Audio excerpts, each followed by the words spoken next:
नमस्कार दोस्तों, स्वागत है आप सभी का आपके अपने YouTube चैनल पर और मैं हूं प्रियंका। फ्रेंड्स, आज हम पॉलिटी की सीरीज़ का चैप्टर 9 डिस्कस करेंगे और इसी के साथ हमारी क्लास 6th की जो पॉलिटी है वो कंप्लीट हो जाएगी। यानी कि 6th क्लास की जो पॉलिटी है उसमें टोटल चैप्टर है 9 और आज हम उसका लास्ट चैप्टर डिस्कस करेंगे। और आज का ये जो हमारा चैप्टर है इसका नाम है शहरी क्षेत्र में आजीविका। इसलिए इससे जो पिछला वाला चैप्टर था यानी कि चैप्टर 8 उसमें हमने ग्रामीण क्षेत्र में आजीविका के बारे में पढ़ा था और आज हम शहरी क्षेत्र में आजीविका के बारे में डिस्कस करेंगे। फ्रेंड्स, वीडियो को स्टार्ट करने से पहले अगर आपने अभी तक चैनल को सब्सक्राइब नहीं किया है तो चैनल को सब्सक्राइब कर लें और साथ ही पास में बने बेल आइकन को भी प्रेस कर दें। तो चलिए स्टार्ट करते हैं आज का हमारा चैप्टर। देखिए दोस्तों, जो हमारा देश है भारतवर्ष, यहाँ पर 5000 से ज़्यादा शहर हैं और अगर हम महानगरों की बात करें तो यहाँ पर 27 महानगर हैं। कितने महानगर हैं? 27। और अगर हम उनमें भी बड़े की बात करें जैसे कि चेन्नई, मुंबई, दिल्ली, कोलकाता, इनकी अगर हम बात करें तो यहाँ टोटल 10 लाख से भी ज़्यादा लोग रहते हैं और यहीं पर काम करते हैं। अब ये भी कहा जाता है कि जो शहर की ज़िंदगी होती है वो कभी रुकती नहीं है।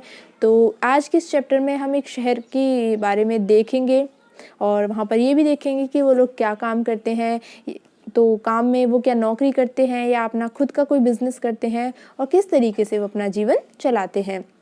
और जो रोज़गार के मौके हैं और कमाई के जो मौके हैं, क्या वो सभी को समान रूप से मिलते हैं, वो आज के हम इस चैप्टर में देखेंगे। तो चलिए स्टार्ट करते हैं पहले पॉइंट से। तो देखिए, हमारा जो आज का पहला पॉइंट है वो है सड़कों पर काम करना। तो देखिए, इस चैप्टर में बताया गया है, एक स्टोरी दी गई है एक लड़की की और वो बताती है उस शहर के बारे में जहाँ उसकी मौसेरी बहन रहती है। और वो बताती है कि एक बहुत ही बड़ा शहर है और जब वो वहाँ पहुँची उस शहर में तो उसकी जो मौसेरी बहन थी यानी कि मौसी की जो लड़की थी उसे घुमाने के लिए लेकर गई। और जैसे ही वो घर से निकले और जैसे ही वो लोग सड़क पर पहुँचे तो वहाँ पर काफ़ी चहल पहल थी। जैसे कि सब्ज़ी बेचने वाले की रेहड़ी थी और इसके अलावा फूल वाली एक बैठी हुई थी जो कि फूल बेच रही थी और दूसरी तरफ एक व्यक्ति अखबार बेच रहा था। और उसी के पास से काफ़ी सारी बसें निकल रही थी जो कि काफ़ी तेज़ हॉर्न बजा रही थी। और एक ऑटो रिक्शा वाला भी था जो कि स्कूल के बच्चों को लेकर जा रहा था। और वहीं पास में एक मोची बैठा हुआ था अपना सामान लेकर और वहीं पर एक नाई भी था। और इसके पास में ही जो प्लास्टिक का सामान होता है वो एक औरत वहाँ पर बेच रही थी। एक व्यक्ति था जो कि साइकिल पर सब्जियाँ लेकर जा रहा था। यानी कि एक पूरा मार्केट का सीन यहाँ पर दिखाया गया है इस चैप्टर में कि किस तरीके से जो बड़े शहर होते हैं और वहाँ पर मार्केट में किस तरीके से लोग अलग अलग कामों में जुड़े हुए हैं, अलग अलग काम अपने करते हैं। ठीक है, तो फिर वो बताती है कि हम उस एक ऐसी जगह पर आए जहाँ पर लोग रिक्शे वाले के लिए खड़े हुए थे और हमने वहीं से एक रिक्शा लिया क्योंकि हमें मेन मार्केट में जाना था और वो वहाँ से 2 किलोमीटर दूर पर था। अब देखिए, उन्होंने जो रिक्शा किया था उसके बारे में यहाँ पर एक छोटी सी स्टोरी बताई गई है। उस रिक्शे वाले का नाम है बच्चू माझी। ठीक है, तो बच्चू माझी बताता है कि वो एक बिहार के गांव से है जहाँ वो पहले मिस्त्री का काम करता था। यानी कि वो गांव में है तो वहाँ पर मिस्त्री का काम करता था और उसके एक बीवी है और उसके 3 बच्चे हैं जो कि गांव में ही रहते हैं।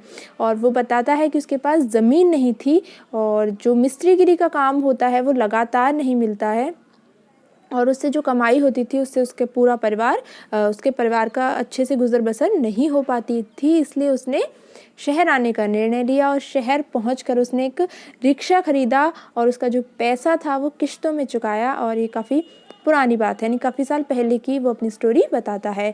और फिर वो बताता है कि वो रोज़ बस स्टॉप पर पहुंच जाता है और वहाँ से उसे ग्राहक मिलते हैं और उन्हें वो उनके जगह पर जहाँ वो जाना चाहते हैं उन्हें छोड़ कर आता है। और ऐसे वो करके रात के 8 या 9 बजे तक रिक्शा जो होता है अपना चलाता है। इसके अलावा वो बताता है कि वो दूरी के हिसाब से उसे अपने अपने पैसे वो डिसाइड करता है कि किसे कितनी दूर जाना है। और जब उसकी तबीयत ख़राब हो जाती है तो उस दिन उसकी कमाई बिल्कुल भी नहीं हो पाती है।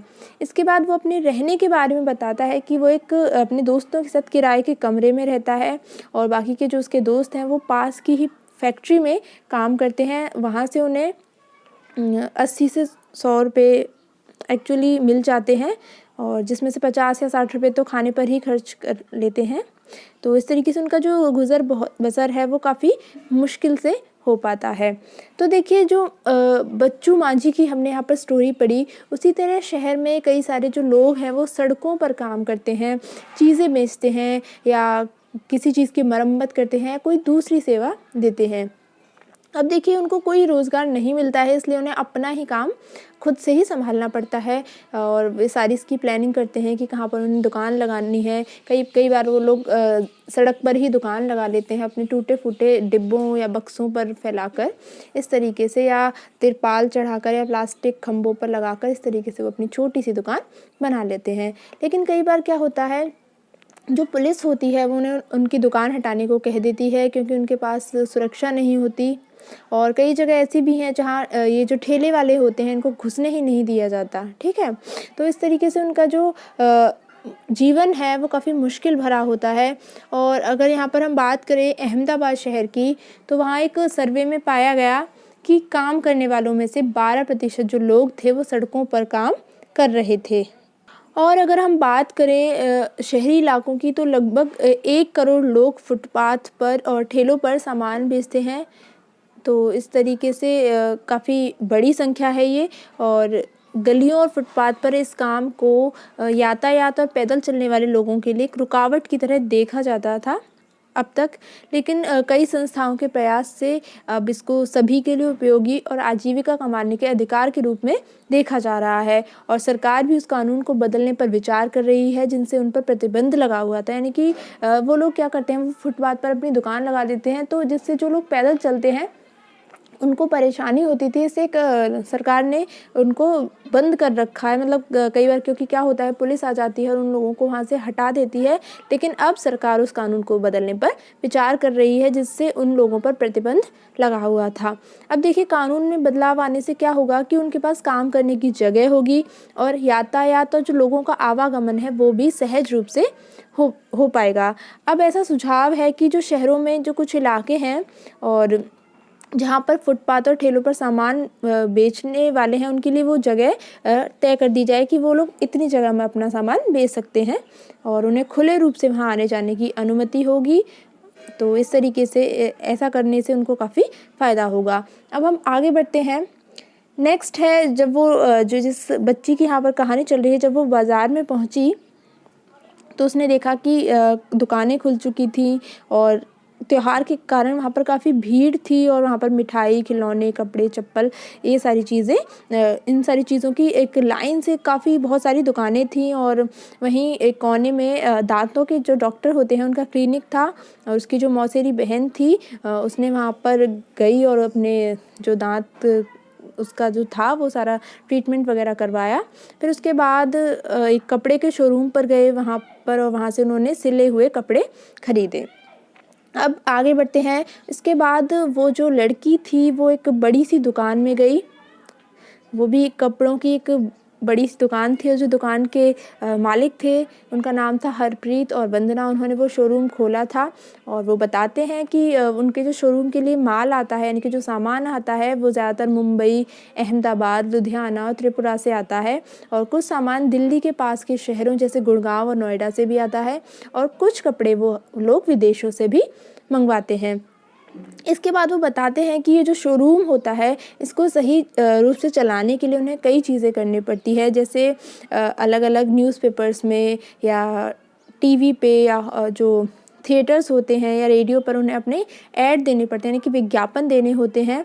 और उनका जो शोरूम है वो किराए पर है और उन्हें उनकी किराया देना पड़ता है, लेकिन वो इसे जल्द ही खरीद लेंगे, ऐसा उन्होंने उसको बताया। ठीक है, अब देखिए ये जो स्टोरी थी हरप्रीत और वंदना की, जिनका एक कपड़े का शोरूम था, इनकी तरह ही कई लोग होते हैं जिनके पास शहर के बाज़ारों में अपनी दुकानें होती हैं और ये जो दुकानें हैं ये छोटी बड़ी होती हैं और अलग अलग चीज़ों की होती हैं, जैसे किसी की कपड़े की है, खिलौने की है या चप्पल की है, इस तरीके से होती हैं। और ये जो दुकानें होती हैं ये पक्की दुकानें कहलाती हैं और इनके पास नगर निगम से व्यापार करने के लिए लाइसेंस भी होता है और नगर निगम ही ये निश्चित करता है कि सप्ताह में कौन से दिन बाज़ार बंद रहेगा जैसे कि कई जगह पर मंगलवार को बंद रहता है, कई जगह पर सोमवार को पूरा जो मार्केट होता है वो बंद रहता है। तो इस तरीके से नगर निगम ही ये सारे निर्णय लेती है।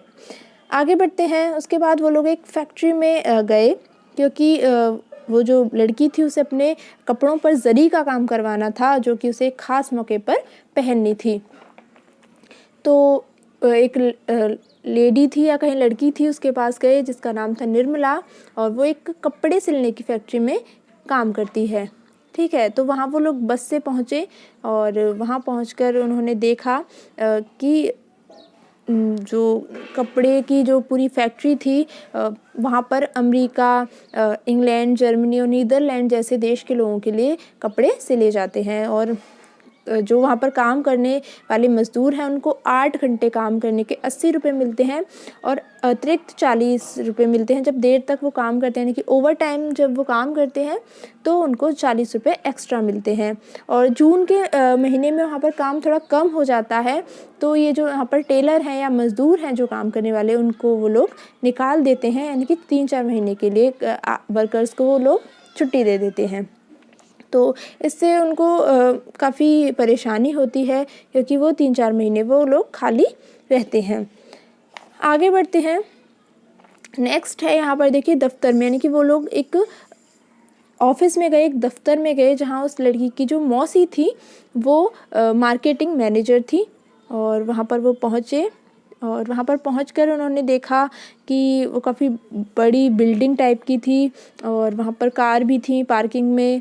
और जो उनकी मौसी थी वो एक बिस्किट बनाने वाली कंपनी में मैनेजर थी। ठीक है, और जो बिस्किट थे वो एक फैक्ट्री में बनाए जाते थे और वो वहाँ पर एक कंपनी थी। और उनकी जो मौसी थी वो 50 सेल्समैन यानी कि जो बिस्किट बेचने वाले विक्रेता होते हैं उनके काम का ऑब्जर्वेशन यानी कि निरीक्षण करती हैं, जो कि शहर के अलग अलग हिस्सों में आते जाते हैं और दुकानदारों से बड़े बड़े ऑर्डर लेते हैं और उनसे पैसे इकट्ठा करते हैं। अब देखिए उस काम को अच्छे तरीके से चलाने के लिए जो उनकी मौसी थी उन्होंने शहर को 6 भागों में बांट दिया था और हर हफ्ते वो एक हिस्से के जो विक्रेता हैं यानी कि सेल्समैन हैं उनसे मिलती हैं और उनकी पूरी रिपोर्ट जो होती है उसको चेक करती हैं। और इस चक्कर में उन्हें कई बार यात्राएं भी करनी पड़ती हैं, लेकिन उनको एक नियमित तनख्वाह यानी कि रेगुलर रूप से सैलरी मिलती है, क्योंकि वो उस कंपनी की स्थायी कर्मचारी यानी कि परमानेंट कर्मचारी हैं। और उन्हें ये भी उम्मीद है कि उनकी जो नौकरी है वो लंबे समय तक मिलेगी। अब देखिए स्थायी कर्मचारी होने से उनको कुछ फ़ायदे भी मिलते हैं, जैसे कि बुढ़ापे के लिए बचत होती है, क्योंकि उनकी जो तनख्वाह है उसका एक भाग भविष्य निधि में सरकार के पास डाल दिया जाता है और ये जो बचत होती है इस पर ब्याज भी मिलता है। और जब वो रिटायर हो जाएंगी अपनी जॉब से तो उनको ये पैसा इकट्ठा एक साथ मिल जाएगा। इसके अलावा संडे की और जो फेस्टिवल्स होते हैं उनके लिए भी इनको छुट्टी मिलती है और उनको पूरी वार्षिक छुट्टी में भी कुछ दिन मिलते हैं। इसके अलावा एक फ़ायदा ये है कि उनको परिवार के लिए चिकित्सा की सुविधाएं मिलती हैं। और इसमें क्या होता है कि जो कंपनी होती है वो एक सीमा तक कर्मचारी और उनके परिवारजनों के इलाज का खर्चा उठाती है और अगर किसी की तबीयत ख़राब हो जाए तो कर्मचारी को बीमारी के दौरान भी छुट्टी मिलती है। तो इस तरीके से उनको हर महीने तनख्वाह भी मिलती है, तो इसमें काफ़ी फ़ायदे हैं।